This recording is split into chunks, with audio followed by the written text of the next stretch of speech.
Hello everyone, my name is Steven and welcome to Storytime. Today we're going to be reading some I Don't Work Here Lady stories. Tales of some of the most awkward, frustrating, or otherwise inconvenient exchanges one could have.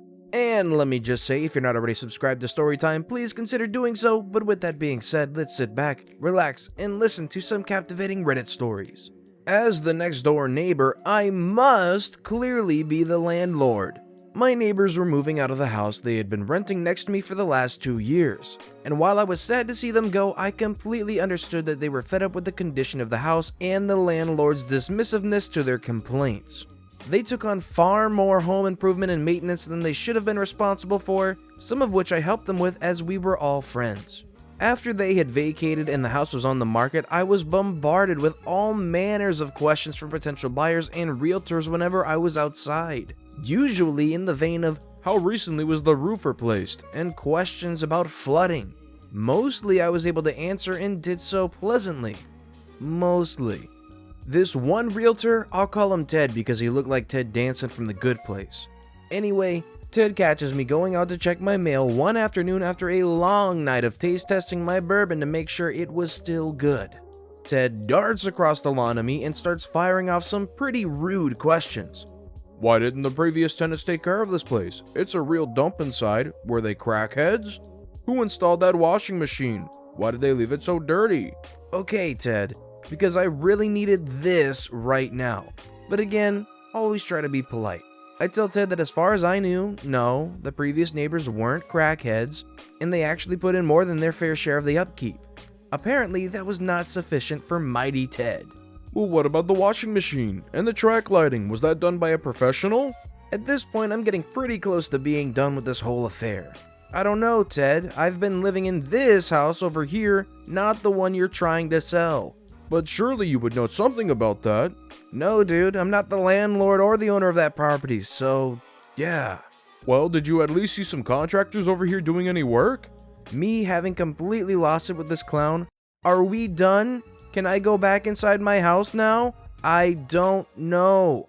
Ted looked pretty taken aback, but honestly, if he had a shred of self-awareness, I wouldn't have yelled at him. His clients look embarrassed, and who could blame him? Great way to meet the neighbors, by having your realtor badger them with dumb questions. Do neighbors usually know enough about their neighbors' houses or apartments or whatever to actually be able to comment on that kind of stuff? If you went over to any of my neighbors and asked them, why is my washing machine or dryer so dirty? What do you think they would do? They would stare at you like, what are you talking about? I don't even understand why they're trying so hard to get these questions for things that they probably won't know regardless. They're kind of dumb questions, so I don't blame OP for getting pretty upset. That's not my tanker truck, lady. Short backstory. I just got off a 14-hour shift. I work for a utility company, and this took place about 5 a.m. in a smaller suburb of the Twin Cities in January. I stopped for gas at the local stop and Rob and a few snacks for my upcoming shift at 2 p.m. Another 14-hour shift. Lots of overtime. I pull into the station and the tanker truck is there for a delivery. I get out, fuel up my run-of-the-mill boring box on wheels and started to go into the store.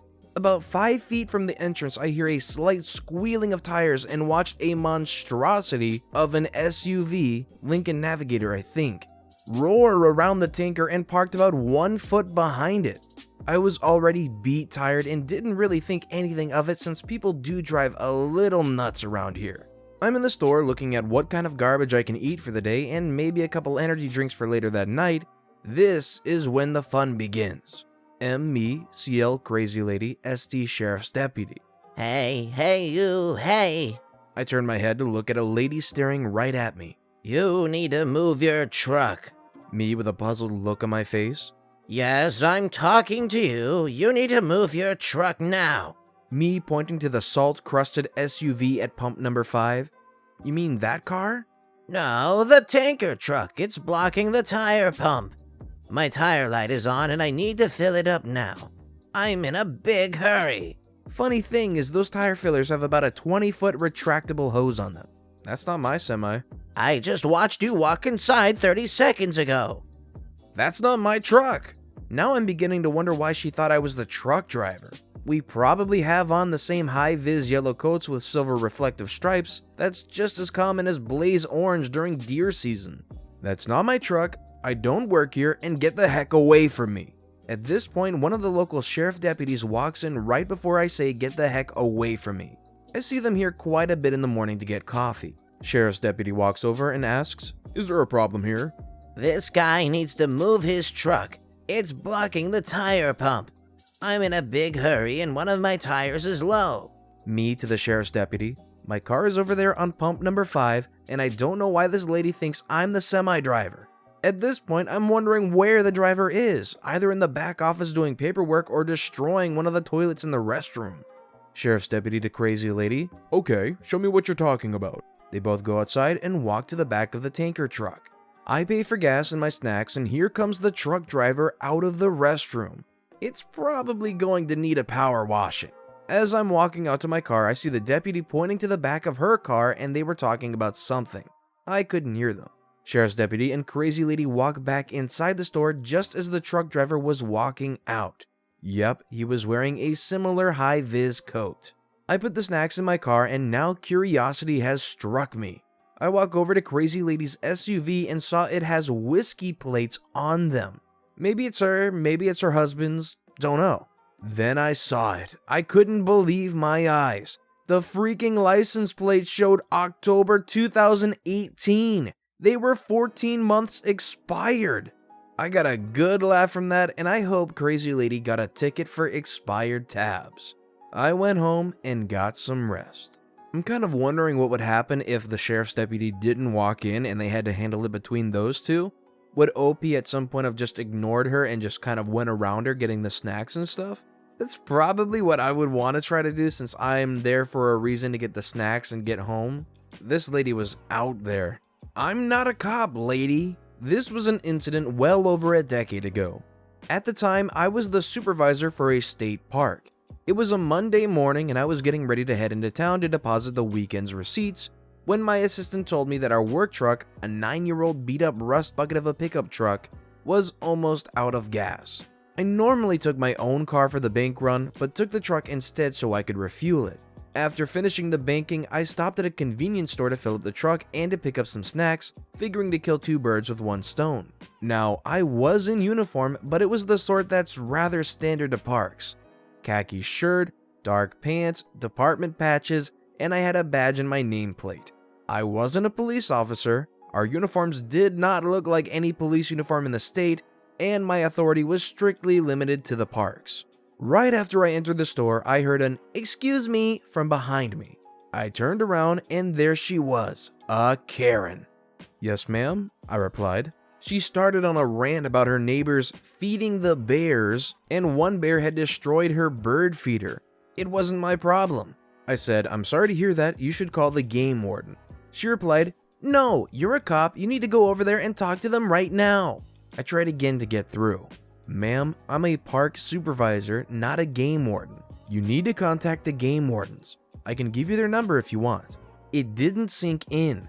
Karen insisted that I drive over there to talk to them, adding she wanted them ticketed and that she didn't understand why I wasn't doing my duty to take care of this.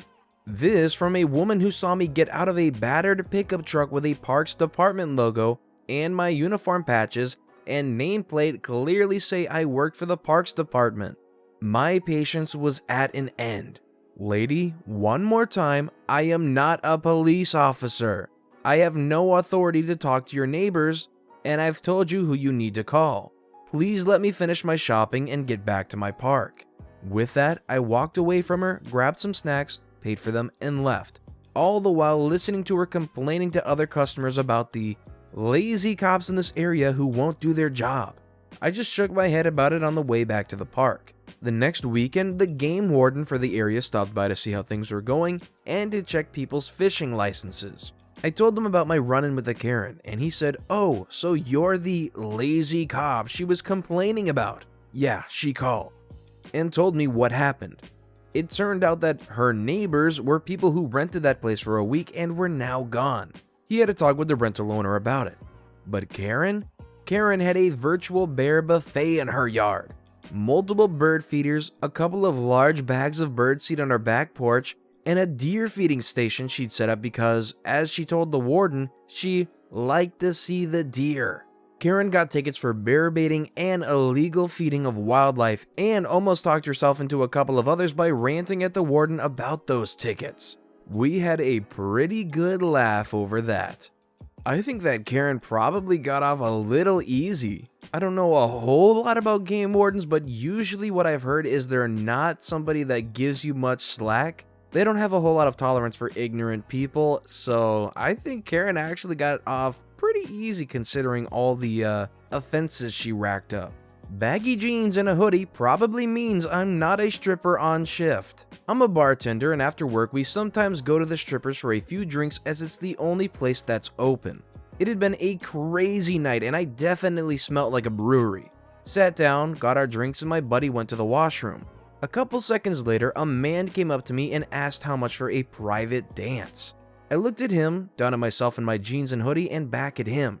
He repeated himself, and I asked him if he really thought a girl working there would wear what I was wearing when even the bartenders are in their underwear. He asked me again, and I just laughed in his face. The whole situation just kept getting super obnoxious and repetitive, so I waved security over and told him that this guy was bothering me and wouldn't leave me alone until I gave him a dance. But he then said he would never come back to this place, as what's the point in going to a stripper's when the strippers don't want to perform, and he left. No exciting ending, was just happy to be able to finally enjoy a drink in peace. I sure am glad that security was there, because this dude didn't sound like he was taking no for an answer very well. It's just frustrating to hear a story like this. I'm not an employee of Drug Mart, lady. Was in my local Drug Mart. Had a sweatshirt and black pants on, but I was also wearing sunglasses inside the store because I had a killer migraine and was buying Excedrin. An old lady dressed up like Sunday Best, wearing a pile of makeup, comes up and tells me she thinks an item is in the wrong place. I said okay. She asks where it's at. I say, ma'am, I don't work here, as I'm staring at her with sunglasses on inside a store. She says to me, "Are you sure?" At this point, I'm a little baffled and I just say, I'm not a Drug Mart employee, I'm just buying some stuff. She storms off. Next thing I know, I see her in the checkout line going off on some young kid cashier because he can't ring out her bottles of wine because he's underage. Her name was probably Karen. How are you gonna walk up to somebody, say that something's out of place, hear them say, I don't work here, and reply with, are you sure that you don't work here? Yeah. And the sunglasses obviously should have been a big cue as well. Guy asks if I work here as I'm paying for my stuff. So to start off, I work at a store that has a pretty simple uniform. White shirt, black pants, blue apron. My apron has a big logo right in the middle and my name tag has the company name and logo on it as well. Now, I was working a full shift and it was time for lunch. Finally. So I walk myself down to my local well-known big box store with a very recognizable bullseye logo. It's a mall, so it's literally 2 minutes from my store. I didn't take my apron off because, well, I'm lazy. I just wanted to get some food and go sit in the back to enjoy my sweet 30 minutes to myself. The employees here very noticeably wear a uniform of a red shirt and khaki pants, which I am, very obviously, not wearing. I've been asked if I worked there before simply because of the apron. Really should learn to leave it behind when I go, but anyway. I go about my business, grabbing a drink and something decent to eat and take it up to self-checkout. I think I'm in the clear. I was wrong. I am in the process of inserting my card into the pin pad when a man comes up to me. I was on the first of 4 registers, and begins to launch into a frustrated tirade about how he can't find what he's looking for because we've decided to move everything in the store around. At this time, they were just finishing up remodeling their store. I am very confused as he finished and stares at me expectantly. Before I can respond, the pin pad chimes tells me to take out my card. He looks at it and I think he'll realize his mistake. Nope. He still continues to stare at me, waiting for me to fix his issue. Sir, I don't work here. I think what you're looking for is upstairs now, though? He looks confused now too, and then he actually looks at my apron. After reading these kinds of stories and how he came storming up to me, I was scared he was going to do something crazy. But he didn't. He just awkwardly laughed it off and said thank you. I saw him walk by my store later with bags, so I guess he found what he was looking for. Kind of anticlimactic, but still one of my oddest trips there. I kind of get the mistake just because of the apron, but you really should realize you're in Target and see that they're wearing blue and white and black, not the Target colors. So it should be pretty obvious that they're not from Target. And I'm also surprised it took them until they said something before they realized that they're not talking to a Target employee. For the fourth time, Jeff, I don't know, I'm just looking for a broom. Got home from work today to a stressed house. Many of the stressors I couldn't immediately fix, but one of them that was really bugging my oldest child was that he couldn't finish his chores because his sister broke the handle off the broom. That I could fix with a quick trip down the road to the big box chain from a southern state in the US. So off I went. I'm still in my work clothes when I get there, which is a navy button down and some very light colored khakis today. So I get there and head to the cleaning aisle and find it occupied by a guy who resembled comic book guy from The Simpsons. Comic book guy asks, "Do you work here?" I say, "Nope, just getting a broom." "Crap, are you out of gloves?" "I don't know, I'm just here for a broom." "I can't find any gloves." Me, reaching for a broom, "Sorry man, I don't work here." "Would they be somewhere else?" Me, waving my new broom at him, "No idea man, I don't work here, I just needed a broom." "But why are you out of gloves?" Me, in confused disbelief, "I don't know, man. I don't work here. I'm just buying myself a broom." He finally walked away and let me buy my broom. "It sounds like one of the worst shoppers ever." Hopefully that wasn't a totally cringe-inducing impression. He said comic book guy and I had to go for it. He kind of just sounded like a bit of an odd fellow that just couldn't understand anything. But with that being said, that's all the time we have for today. Thank you so much for listening to and watching the Storytime channel. If you haven't yet, please consider subscribing and leave any feedback you can in the comments below and let us know what you thought about these stories. Thank you all again for watching and listening to the Storytime channel.